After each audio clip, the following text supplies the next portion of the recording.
L'adresse IP que nous avons utilisée dans le cours précédent fait partie de la classe C. Il existe trois types de classes pour les adresses IP. La classe A, la classe B et la classe C. Leurs différences sont le nombre d'hôtes qu'il est possible d'avoir pour son réseau. Prenons un exemple. Les trois premiers octets sont la partie réseau et le dernier est la partie hôte. Nous pouvons donc utiliser le dernier octet pour que nos hôtes puissent avoir une adresse IP unique. Les ordinateurs d'un même réseau peuvent donc très bien avoir comme IP la .2, la .3 et ainsi de suite. Comme vous pouvez le voir, la partie réseau est la même. Par contre, un ordinateur qui porte l'adresse IP 192.168.2.1 ne sera pas dans le même réseau puisque sa partie réseau est différente. Admettons qu'un ordinateur veuille envoyer un paquet à destination d'un autre réseau. Que se passera-t-il? Pour savoir, c'est très simple, si vous utilisez Windows, il suffit d'ouvrir l'invite de commande en tapant CMD du menu démarrer et d'utiliser la commande ipconfig pour afficher les informations IP du PC. Dans l'exemple, on voit que mon PC est dans le réseau 192.168.1. S'il veut envoyer quelque chose à un autre réseau, alors il utilisera sa passerelle par défaut. Ici, il s'agit de l'adresse 192.168.1.254 qui correspond à mon routeur Freebox. Revenons au détail des différentes classes. Si vous utilisez un réseau de classe A, alors vous pourrez avoir beaucoup d'hôtes dans chaque réseau que vous créez. Si vous utilisez une classe B, vous pourrez créer plus de réseaux, mais moins d'hôtes par réseau. Et avec la classe C, vous pourrez construire beaucoup de réseaux, mais avec seulement quelques hôtes dans chaque réseau. Juste avant, je vous disais que l'adresse 192.168.1.1 faisait partie d'une classe C. Mais comment le savoir? Eh bien, dans une adresse de classe A, le premier bit doit toujours être 0. En classe B, les deux premiers bits doivent toujours être 10. Et en classe C, les trois premiers bits doivent toujours être 110. Donc si vous calculez ceci du binaire en décimale, cela signifie que la plage d'adresse de la classe A commence par 4 fois 0. En classe B, elle commence par 128.3 fois 0.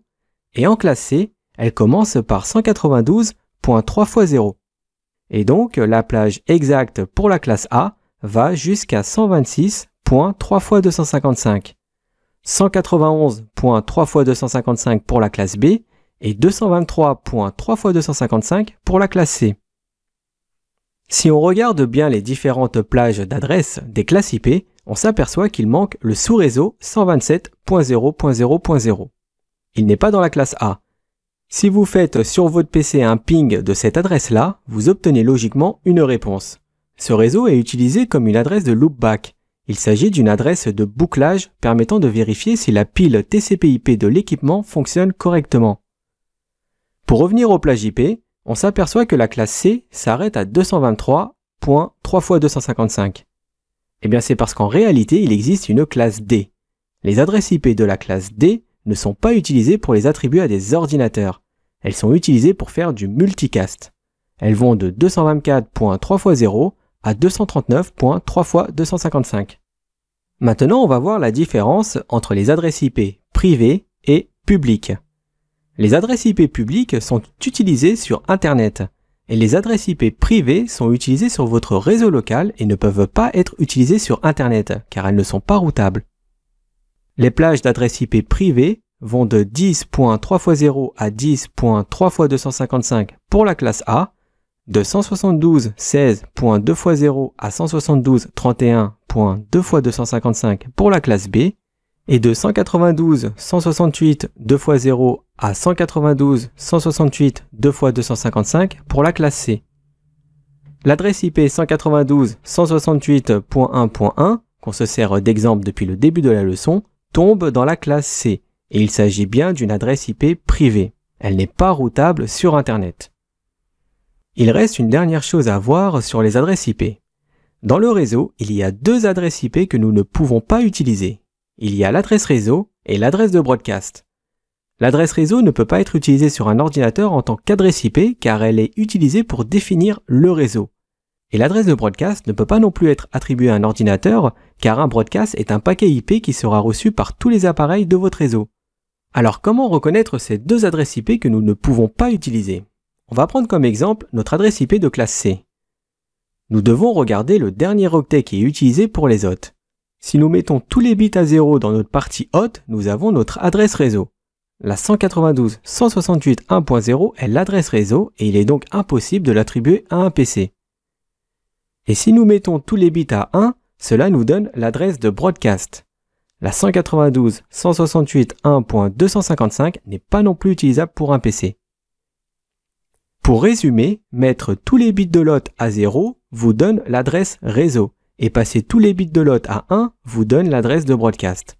Et ces deux adresses IP ne sont pas utilisables pour les ordinateurs. Avant de commencer le routage, il est important de comprendre l'adressage IP. On va commencer par voir les bases du calcul binaire. Dans le système binaire, nous travaillons uniquement avec des 0 et des 1. 0 se traduit par off et 1 par on. Le bit à l'extrême gauche est appelé le bit le plus significatif car il a la valeur la plus élevée. Et le bit à l'extrême droite est appelé le moins significatif car il a la valeur la plus faible. On va voir comment convertir des nombres décimaux en binaire. Par exemple, si on veut convertir le chiffre décimal 0 en binaire, cela signifie que nous laissons tous les bits sur off, donc à 0. Maintenant, prenons le chiffre 192. En partant de la gauche, on va voir les bits qui correspondent à ce nombre. 128 est plus petit que 192. On va donc le prendre et lui mettre un 1. On enlève donc 128 à 192 et il nous reste à trouver 64. C'est le chiffre juste après, on le passe aussi à 1. La conversion du chiffre 192 en binaire est donc 2 1 suivi de 6 0. 128 plus 64 est bien égal à 192. Prenons maintenant comme exemple le chiffre 168. En partant toujours de la gauche, on tague le bit 128. Il nous reste donc à trouver 40. Comme 64 est plus grand que 40, on ne le prend pas. Par contre, on va prendre le bit d'à côté, le 32. Il nous reste plus qu'à passer le bit numéro 8 à 1 et nous avons notre conversion. 128 plus 32 plus 8 est égal à 168. Si nous voulons convertir le chiffre 1 en binaire, eh bien rien de plus simple car le 1 match qu'avec le bit le plus à droite. Une adresse IP que l'on retrouve très régulièrement en réseau est la 192.168.0.1. Eh bien nous pouvons la convertir désormais très facilement en binaire. Un petit dernier pour la route, le chiffre 255. Ici on prend tous les bits, ce qui donne 255. Le chiffre 255 est le chiffre le plus grand qu'on peut avoir avec 8 bits. Comme vous pouvez le voir, chaque fois que l'on ajoute un bit, la valeur décimale double. C'est ce qu'on appelle des puissances de 2.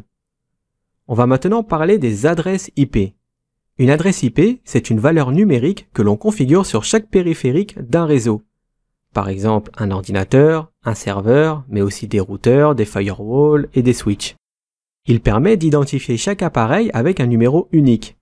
Les périphériques du même sous-réseau IP peuvent communiquer sans utiliser de routeur. L'adresse IP est composée de 32 bits divisés en 4 blocs de 8 bits, ce qui nous donne bien 32 bits au total.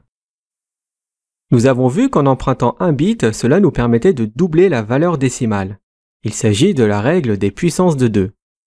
On va maintenant voir une méthode qui permet de calculer des sous-réseaux sans forcément passer par le binaire. Cette méthode est basée sur un chiffre que l'on obtient avec l'addition des 8 bits, ce qui nous donne 255. Mais comme il faut aussi compter le 0, alors notre chiffre de base sera 256.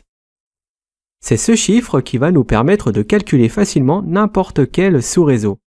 On va prendre comme exemple le réseau 192.168.1.0 avec un masque en 3 x 255.0 qu'on veut diviser en 2. On prend donc le bloc de 256 et on le divise simplement en 2.